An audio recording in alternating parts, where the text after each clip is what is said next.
رانا خان کی پیشانی حاکم خان کے آہنی مضبوط ہاتھ سے جا ٹکرائی تھی۔ وہ بری طرح چکرائی تھی، وہ زخمی نہیں ہوئی تھی مگر حاکم خان کے آہنی ہاتھ پر اس کی پیشانی بہت شدت سے لگی تھی۔ وہ چکرا کر رہ گئی تھی۔ آئندہ تم نے اون کا نام لیا، میں تمہارے سر کو تب تک اس گرل پر مارتا رہوں گا جب تک دو ٹکڑوں میں نہ بٹ جائے۔ وہ اس کے بالوں کو بے دردی سے جکڑے اس کی آنکھوں میں دیکھتے کررایا۔ اس کے چکراتے وجود کو دیکھتے اس کے ایک ہاتھ کمر پر ڈال گیا تھا۔ رانا خان چکراتے ہوئے حاکم خان کو سہمی نگاہوں سے دیکھ رہی تھی۔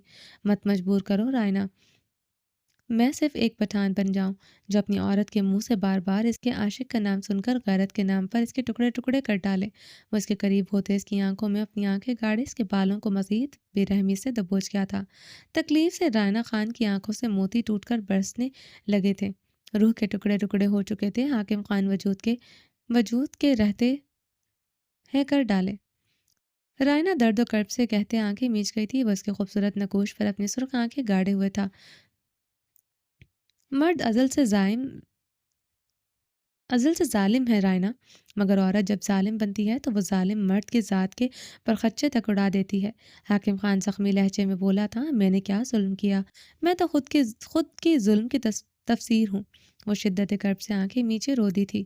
اون کا نام جب لیتی ہو نا، تب مجھے اس روئے کائنات پر تم سے بڑا ظالم کوئی نہیں لگتا۔ تم میری روح کے ساتھ ساتھ میرے وجود کے بھی ٹکڑے کر دیتی ہو۔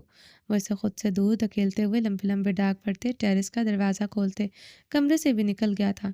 ظالم تو میں ہوں جس نے اپنے دو بابا جان کے بھروسے کا قتل کیا، جس نے اپنی اشال کو زندہ درگور کر دیا۔ المیر خان زادہ کی زندگی تھا، کیسے جی رہی ہوگی وہ اس کے بغیر؟ رانا گرل کے ساتھ لگی زمین پر دو زانوں بیٹھتے روتی چلی گئی۔ خدا مجھ جیسی بیٹی کسی کو نہ دے، خدا مجھ جیسی بیٹی کسی کو نہ دے۔ وہ آسمان کی طرف دیکھتے دیکھتے چیخ چیخ کر روتی تھی۔ حاکم خان رات کے 2 بجے اپنی ہائر کردہ فیمیل گارڈز کو رائنا خان کے متعلق مزید سختی سے ہدایت دیتے چلا گیا تھا۔ جاتے ہوئے وہ رائنا خان سے مل کر نہیں گیا تھا۔ حیدر خان کی طبیعت ٹھیک نہیں تھی۔ رقیہ خانم کا فون تو حاکم خان نے اٹھایا ہی نہیں تھا۔ حیدر خان کا فون اٹھایا تھا تو پتہ چلا تھا شدید بخار میں مبتلا ہے۔ وہ بخار میں پھونکتے فون پر بار بار اسے اپنے پاس بلا رہا تھا، اس لیے وہ صبح کا انتظار کیے بغیر حویلی سے نکل گیا تھا۔ گاڑی ڈرائیو کرتے اس نے اپنا فون ڈیش بورڈ سے اٹھاتے ان میں سے ایک فیمیل گارڈ کا نمبر ڈائل کیا۔ جا کر چیک کرو کمرے میں رائنا ٹھیک ہے، وہ سو رہی ہے، کیا کر رہی ہے وہ؟ حاکم خان نے لب کھینچے اضطرابی لہجے میں حکم دیا۔ اسے دیکھ کر نہیں آیا تھا، دل جیسے آہیں بھر رہا تھا۔ 35 سال کی عمر میں وہ کیسا روگ لگائے بیٹھ گیا تھا جو دل کو آہیں بھرنے پر مجبور کر دیتا تھا۔ جی سر، دیکھتی ہوں۔ فیمیل گارڈ موبائل کان سے لگائے رائنا خان کے کمرے کی طرف بڑھی۔ وہ بیڈ پر کمبل خود پر لپیٹے گہری نیند سو رہی تھی۔ سر میم سو رہی ہیں؟ فیمیل گارڈ نے جواب پر وہ اپنی سرخ آنکھیں مسلتے ہوئے سیٹ سے ٹیک لگا گیا۔ ایک ہاتھ سے وہ اسٹیئرنگ کو جکڑے ہوئے تھا۔ رائنا کا بہت خیال رکھنا ہے، وہ بھوکی نہ رہے اور بنگلے سے باہر کسی قیمت پر قدم نہ رکھے، یہاں تک کہ لان میں بھی قدم نہ رکھے، ورنہ بہت سخت سزا دوں گا تم لوگوں کو۔ حاکم خان سختی سے بولتے فون بند کر چکا تھا۔ اب اس کی گاڑی کا رخ اپنی حویلی کی طرف تھا جہاں حیدر خان اور رقیہ خانم رہتے تھے۔ حاکم خان تقریباً 1.5 گھنٹے کے ڈرائیو کرتے اپنی حویلی پہنچا تھا۔ اس وقت رات کے 3-4 بج رہے تھے۔ وہ اس وقت سیاہ شلوار قمیض پر آف وائٹ شال کندھے پر ڈالے ہوئے تھا۔ وہ اپنی گھنی مونچھوں پر ہاتھ پھیرتے حویلی داخل ہوتے حیدر خان کے کمرے کی طرف بڑھا۔ رقیہ خانم حیدر خان کے قریب بیڈ پر بیٹھتی بیک گراؤنڈ کے ساتھ ٹیک لگائے آنکھیں میچے ہوئے حیدر خان کے گھنے بالوں میں ہاتھ تو کی انگلیاں الجھائے ہوئے تھی۔ حیدر خان گہری نیند سوتے ہوئے اپنا ایک ہاتھ رقیہ خانم کی گود میں رکھے ان کے ساتھ لپٹا ہوا تھا۔ حاکم خان حیدر خان کی طرف بڑھتے اسے نرمی سے رقیہ خانم سے جدا کرتے سیدھا کرتے اس کی گرم پیشانی پر اپنے لب رکھ گئے تھے۔ رقیہ خانم ہڑبڑاتے ہوئے اٹھی تھی۔ حاکم خان کو بیڈ کے دوسرے کنارے پر بیٹھے دیکھ کر وہ اپنے سر پر اچھی طرح اپنی چادر اوڑھتے ہوئے بیڈ سے اٹھتی کھڑی ہوئی تھی۔ السلام علیکم خان، رقیہ خانم نے حاکم خان کو دیکھتے سنجیدگی سے سوال کیا۔ وعلیکم السلام، وہ رقیہ خانم پر ایک بھی نظر ڈالے بغیر بولا تھا۔ خان، چائے وغیرہ کا کچھ کھانے کو لاؤں؟ رقیہ خانم نے آہستگی سے پوچھا تھا۔ حاکم خان کی بے پرواہی رقیہ خانم کا دل چیر گئی تھی۔ 2 ہفتے بعد وہ حویلی آیا تھا۔ ایک نگاہ حاکم خان نے اس پر ڈالنا گوارا نہیں کیا تھا۔ رقیہ خانم نے بھیگی آنکھیں اپنے شوہر کی بے پناہ جاندار پرسنالٹی پر ڈالی تھی۔ انہوں نے پھر خود کی طرف دیکھا تھا۔ حاکم خان کے سامنے اپنا آپ پھیکا سا لگا تھا۔ وہ احساس کمتری میں اپنی چادر صحیح کرنے لگی تھی۔ بابا، حیدر خان اٹھتے ہوئے حاکم خان کے سینے سے لگ گیا تھا۔ کیسا ہے میرا شیر بیٹا؟ میرا بیٹا؟ حاکم خان نے حیدر خان کے گھنے بالوں میں انگلیاں پھیرتے پوچھا۔ میں ٹھیک ہوں بابا، اب اور ٹھیک ہو جاؤں گا۔ میرے بابا، میری مورے اب میرے پاس جو ہیں۔ حیدر خان نے مسکراتے ہوئے رقیہ خانم کو دیکھا تھا۔ حیدر خان کے دیکھنے پر رقیہ خانم کا احساس کمتری دور جا سویا تھا۔ وہ ایک جوان ہوتے بیٹے کی ماں تھی، جس کا قد اب اس کے باپ حاکم خان کے برابر ہونے لگا تھا۔ 14 سال سے وہ حاکم خان کی بے تنائی سہتے خود کو اذیت دیتی آ رہی تھی۔ اب تو نہیں، اب تو انہیں اس اذیت سے نکل آنا تھا۔ ان کا بیٹا حیدر خان بڑا ہو گیا تھا، انہیں اب حاکم خان کی ضرورت نہیں تھی۔ وہ اپنی بھیگی آنکھیں بے دردی سے رگڑتے مسکراتے ہوئے حیدر خان کو دیکھنے لگی، جو حاکم خان کی بات سے باتیں کرتے ہوئے بھی بار بار انہیں مسکراتے ہوئے دیکھ رہا تھا۔ وہ ایک پل کے لیے انہیں اگنور نہیں کرتا تھا۔ وہ حیدر خان کی اتنی محبت پر وہ تفاخر سے مسکرا گئی تھی۔ اب تم آرام کرو، میں صبح اپنے بیٹے کو خود ڈاکٹر کے پاس لے کر جاؤں گا۔ حاکم خان حیدر خان کی پیشانی کو چومتے ہوئے بیڈ سے اٹھتے کمرے سے نکل گئے۔ حیدر خان سنجیدگی سے اب رقیہ خانم کو دیکھ رہا تھا۔ کیا ہوا حیدر؟ ایسے کیا دیکھ رہا ہے؟ رقیہ خانم نے حیدر خان کا سنجیدہ چہرہ دیکھتے اس کے پاس بیٹھی تھی۔ مورے بابا اتنے دنوں بعد آئیں، آپ ان کے پاس جائیں، وہ سنجیدگی سے بولا۔ وہ بڑا ہو رہا تھا، بہت سی باتوں کو سمجھنے لگا تھا۔ حاکم خان اور رقیہ خانم کے بیچ وہ محبت تلاش کرتا رہتا تھا جو ایک بیٹا ہونے کے ناطے اسے اپنے ماں باپ میں چاہیے تھی۔ رقیہ خانم حیرانگی سے حیدر خان کی بات کی گہرائی کو سمجھنے کی کوشش کر رہی تھی۔ تم کو بخار ہے؟ رقیہ خانم جیسے سب کچھ سمجھتے نظریں چرا گئی تھی۔ وہ اب چھوٹا نہیں رہا تھا۔ حاکم خان صرف ضرورت کے تحت ان کے پاس آتے تھے۔ اب انہیں حاکم خان کی ضرورت بننے پر عجیب سی شرمندگی محسوس ہوتی تھی، اپنی تذلیل محسوس ہوتی تھی۔ میں ٹھیک ہوں، آپ بابا کے پاس جائیں مورے۔ وہ ان کے ہاتھ چومتے رخ پلٹے، خود پر کمبل لپیٹ گیا تھا۔ رقیہ خانم گہرے سانس لیتے، اپنی بھیگی آنکھیں رگڑتے حیدر خان کے کمرے سے نکلتے اپنے کمرے کی طرف بڑھی۔ وہ دروازہ کھولتے اندر داخل ہوئی۔ حاکم خان ڈریسنگ روم سے سفید ٹراؤزر پر سفید ٹی شرٹ پہنے باہر آیا۔ خان، آپ کو کسی چیز کی ضرورت تو نہیں؟ رقیہ خانم خود کو گھسیٹتے ہوئے ان کی طرف بڑھی۔ نہیں ضرورت، اگر ضرورت ہوئی تو بتا دوں گا۔ میں اب سونا چاہتا ہوں، تم حیدر خان کے پاس رک جاتی زیادہ بہتر ہوتا۔ حاکم خان اپنی کلائی سے رسٹ واچ اتارتے ہوئے سنجیدگی سے بولا۔ حاکم خان کی بات پر رقیہ خانم کا چہرہ سرخ ہوا تھا۔ حاکم خان نے ایک نظر رقیہ خانم کا سرخ چہرہ دیکھتے بیڈ کی جانب بڑھ گیا تھا۔ کہاں سے ضرورت پوری کرتے ہیں آج کل خان؟ رقیہ خانم کے سوال پر حاکم خان نے رکتے ہوئے آئی برو چکاتے ہوئے انہیں دیکھا۔ کیا مطلب رقیہ خانم؟ حاکم خان نے تنی ہوئی آئی برو سے سنجیدگی سے استفسار کیا تھا۔ یہی کہ 2 ہفتے بعد حاکم خان حویلی آئے اور اسے اپنی خاندانی بیوی کی طلب نہ ہو، یہ کیسے ممکن ہے؟ حاکم خان اتنا سرد نہیں، رقیہ خانم بھیگے لہجے میں بولی۔ کچھ شرم لحاظ ایک خاندانی عورت میں ہونا چاہیے رقیہ خانم، جو مجھے لگتا ہے تم کھو چکی ہو۔ مجھ سے سوال کرو گی، مجھے بتاؤ گی میرے اندر کتنی گرمی ہے کتنی نہیں؟ حاکم خان لب بھینچے بولا تھا۔ ہم کو تکلیف پہنچتا ہے، اذیت ہوتا ہے خان، آپ کا اکڑ بیزار رویہ شادی کے پہلے دن سے برداشت کر رہا ہے، مگر اب تو آپ ایک نظر بھی میری طرف نہیں دیکھتا۔ ہمارے درمیان ضرورت کا رشتہ تھا، وہ بھی ختم ہو چکا ہے۔ رقیہ خانم بلبلاتے ہوئے چیخ پڑی تھی۔ پہلی بار حاکم خان کے سامنے آواز اونچی ہوئی تھی۔ رقیہ خانم، میرے سامنے آواز اونچی نہ ہو، ورنہ جس خاندان کے زعم میں میرے سامنے کھڑی ہو، اسی خاندان میں واپسی بھیج دوں گا۔ تم خاندانی عورت ہو اس لیے تمہیں برداشت نہیں کرتا، بلکہ تم میرے بیٹے کی ماں ہو اس لیے برداشت کرتا ہوں۔ حاکم خان کی بات پر وہ زخمی پرندے کی مانند بلبلا کر اٹھی رہ گئی تھی۔ خان، اگر آپ کو اس خاندان کا پرواہ نہیں تو کیوں اپنا یا ہم کو ٹھکرا دیتا؟ ہم کو ہمارا زندگی کیوں برباد کیا؟ حاکم خان لب بھینچے رقیہ خانم کو گھور رہا تھا، جس نے پہلی بار زبان کھولی تھی۔ تم میری منگیتر تھی اس لیے اپنایا، اپنی مورے بابا کی وجہ سے تمہیں اپنایا۔ اب جب مورے بابا نہیں رہے تو تمہیں ہمیشہ کے لیے یہاں سے رخصت کر سکتا ہوں، اس لیے آئندہ مجھ سے سوال جواب نہ کرنا۔ حاکم خان غصے سے گرجایا تھا۔ ہم سوال جواب نہیں کر رہا خان، ہم آپ کا وہ رویہ محسوس کر کے تڑپ رہا ہے جو 14 سالوں سے محسوس نہیں کیا۔ آپ اڑتا بھنورا کی طرح رہا ہے ہمارا لیے، ہمیشہ ڈرتا رہا خان کہ کہیں آپ کو کوئی خوشبودار پھول پسند نہ آ جائے۔ اب ایسا لگتا ہے جیسے یہ ڈر حقیقت میں بدل گیا ہے۔ کچھ تو ہے خان جو شدت سے محسوس ہونے لگا ہے، اگر ایسا کچھ ہے تو ہم کو بتا دو خان، ہم ایک بار ماتم منا لیں۔ خان، یہ سسک کر مرنا ہمارا جان لے لے گا، رقیہ خانم تڑپتے ہوئے بولی۔ حاکم خان رقیہ خانم کو سرد نگاہوں سے گھورتے ہوئے واش روم کا دروازہ دھاڑ سے بند کرتے ہوئے اندر داخل ہو گئے تھے۔ رقیہ خانم اپنے آنسو صاف کرتے، اپنی چادر اتارتے ہوئے ڈریسنگ روم سے اپنا کمبل لاتے، بیڈ کے کنارے پر لیٹتے اپنے اوپر اوڑھ گئی تھی۔ حاکم خان پچھلے 3 دن سے حیدر خان اور رقیہ خانم کے پاس ٹھہرے ہوئے تھے۔ وہ اپنے ہوٹلوں گیسٹ ہاؤس کا کام بھی دیکھ رہے تھے، جو پچھلے 1 مہینے سے نہیں دیکھ سکے تھے۔ رائنا خان کے بارے میں وہ فیمیل گارڈز انہیں مکمل انفارمیشن دے رہی تھی۔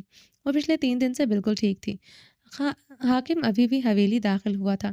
رقیہ خانم نے کبرڈ سے ان کے سلیپرز نکال کر جھکتے ہوئے ان کے پیروں میں رکھے تھے، جنہیں پیروں میں پہنتے وہ ڈریسنگ روم کی جانب بڑھا تھا۔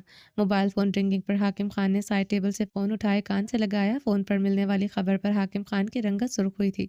آ رہا ہوں میں، حاکم خان سنجیدگی سے کہتے فون بند کرتے بیڈ پر بیٹھ کر اپنے شوز پیروں میں پہننے لگا۔ اپنی مردانہ شال بیڈ سے اٹھائے، اپنے کندھوں پر ڈالے، چابیاں اٹھائے اسی وقت کمرے سے نکل گیا۔ رقیہ خانم خان کو رات کے 10 بجے حویلی سے جاتا ہوا دیکھتے پوچھنے کی ہمت نہ کر سکی تھی کہ وہ اس وقت کہاں جا رہا ہے۔ رقیہ خانم گہرا سانس لیتے بیڈ پر بیٹھتے اپنے دل کو جکڑ گئی تھی۔ حاکم خان 1.5 گھنٹے کا راستہ 1 گھنٹے میں شدید دھند کے عالم میں طے کرتے تیش و عالم سے اپنے بنگلے میں داخل ہوا تھا۔ ہمت کیسے ہوئی اس پر گولی چلانے کی؟ حاکم خان ان 2 فیمیل گارڈز کو دیکھتے گرجا تھا۔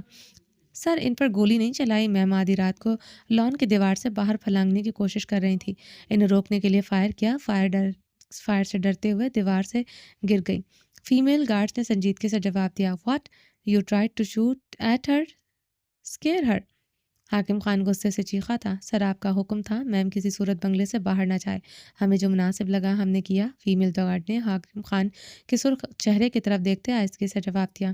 بکواس بند کرو اپنی تم، وہ حاکم خان کی بیوی ہے جس پر تم لوگوں نے گولی چلانے کی کوشش کی۔ اگر اسے کچھ ہو جاتا میں تم دونوں کو زندہ لاش بنا دیتا۔ حاکم خان طیش و عالم سے گرجا تھا۔ فیمیل گارڈز خاموشی سے سر جھکا گئی تھی۔ دفع ہو جاؤ یہاں سے، تم لوگوں کی شکلیں اب مجھے میری حویلی نظر نہ آئے۔ حاکم خان کی دہاڑ پر وہ جلدی سے وہاں سے نکل گئی تھی۔ حاکم خان طیش و عالم سے اپنے کمرے کی طرف بڑھا تھا۔ وہ طیش و عالم سے اپنے کمرے میں داخل ہوا۔ رائنا خان کراؤن سے ٹیک لگائے بیٹھی ہوئی تھی۔ حاکم خان کا سرخ و سفید چہرہ دیکھتے رائنا خان کی آنکھوں میں سراسیمگی چھائی تھی۔ وہ حاکم خان کو دیکھتے نگاہیں چکا گئی تھی۔ حاکم خان اس کی طرف بڑھتے، بیڈ پر اس کے مقابل بیٹھتے، اس کا چہرہ آہنی گرفت میں دبوچتے، اس کی ہیزل گرے آنکھوں میں اپنی سرخ سرد آنکھیں گاڑ گیا تھا۔ رائنا خان نے اپنی نظریں چرائی تھی۔ ادھر دیکھو میری آنکھوں میں، دیکھو ان سب ڈوروں کو تیرتے حاکم خان غرایا۔ رائنا خان نے اپنی آنکھیں حاکم خان کی نگاہوں میں گاڑی۔ میں تمہارے لالا فارس اور کبیر خان کی طرح نہیں ہوں جو اپنی گھر کی عورتوں کے لیے اتنے نرم ہو کہ وہ بھاگ جائیں، انہیں زندہ چھوڑ دیں۔ میں حاکم خان ہوں، اگر میری عورت میرے گھر سے بھاگے گی میں اسے صرف موت نہیں دوں گا بلکہ اس کی زندگی کا ہر پل موت سے بدتر بنا دوں گا۔ وہ رائنا خان کا سختی سے جبڑا دبوچے ہوئے گرایا تھا۔ حاکم خان سچ میں فارس کبیر خان جیسا نہیں ہے، وہ تو دوسروں کی منگیتر کو گھر سے بھگاتا۔ بس بس، ایک لفظ اور نہیں ورنہ زبان کاٹ دوں گا تمہاری۔ وہ اس کا جبڑا دبوچے اسے تکیے پر بے دردی سے پھینکتے ہوئے اس پر حاوی ہوتے اپنا مکمل وزن ڈال گیا تھا۔ رائنا خان کے منہ کھولتے اس کی زبان 2 انگلیوں سے بے دردی سے جکڑ گیا تھا۔ درد خوف سے رائنا خان کی آنکھیں باہر کو ابلی تھیں۔ کیا سمجھ رکھا ہے مجھے بغیرت؟ تم بار بار اس اون کا نام لوگی، میں برداشت کروں گا۔ حاکم خان تم سے عشق کرتا ہے، مگر عشق کرنے کا یہ مطلب نہیں میں ذلیل بھی ہو جاؤں۔ آئندہ تم نے اس اون کا نام لیا میں تمہاری زبان کھینچ کر تمہاری گردن سے لپیٹ دوں گا۔ حاکم خان دہاڑتے ہوئے اس کی زبان چھوڑتے اپنے دانتوں تلے دبا گیا تھا۔ رائنا درد سے سسک کر رو پڑی تھی۔ حاکم خان اس پر مکمل اپنا وزن ڈالتے ہوئے اس کی زبان کو اب بے حد نرمی سے اپنے لبوں سے جکڑ گیا تھا۔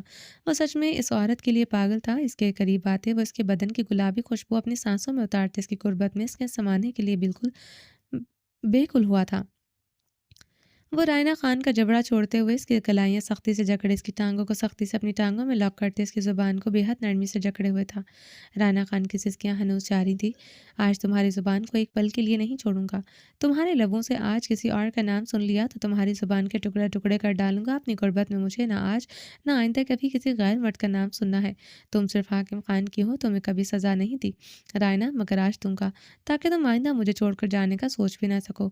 حاکم خان اس کی نازکی کے ساتھ اپنے ناک کے ساتھ اپنے ناک مس کرتے اس کی سانسوں پر قبضہ جماتے ہوئے اس کی زبان کو پھر سے اپنے لبوں سے جکڑ گیا تھا۔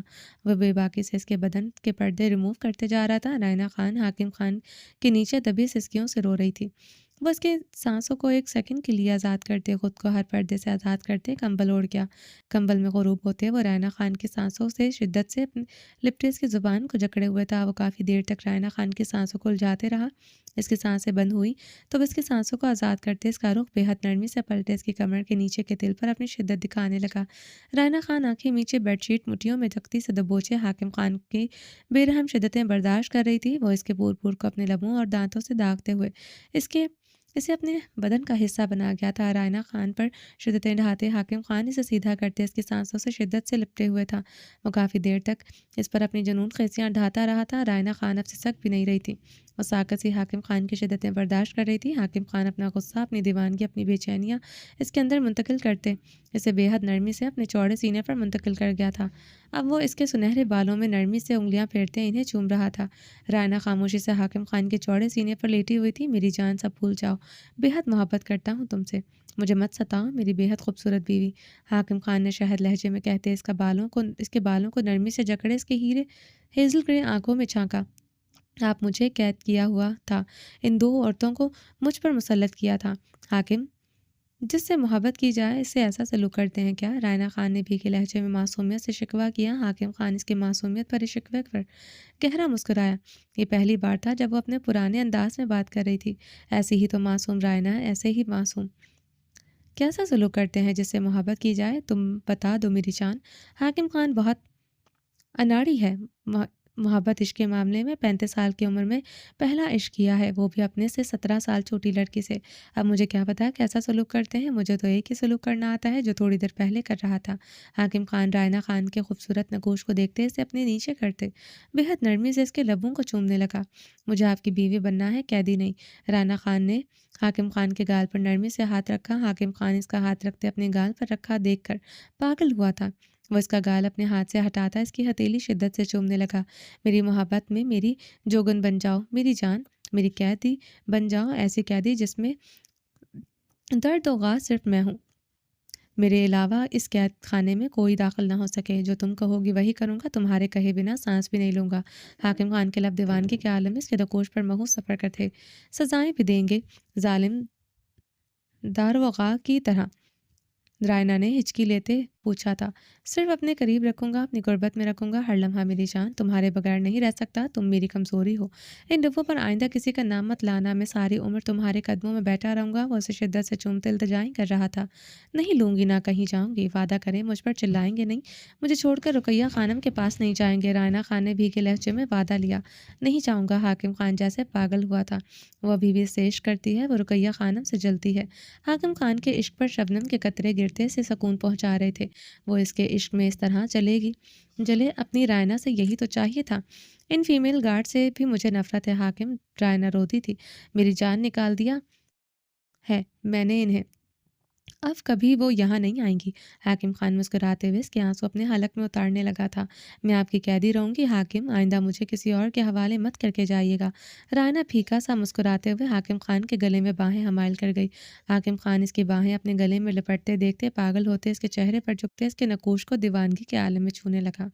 رائنا مدھم سا ہنستے ہوئے حاکم خان کے ساتھ لپٹے حاکم خان کی دھڑکنوں پر لف رکھ گئی تھی۔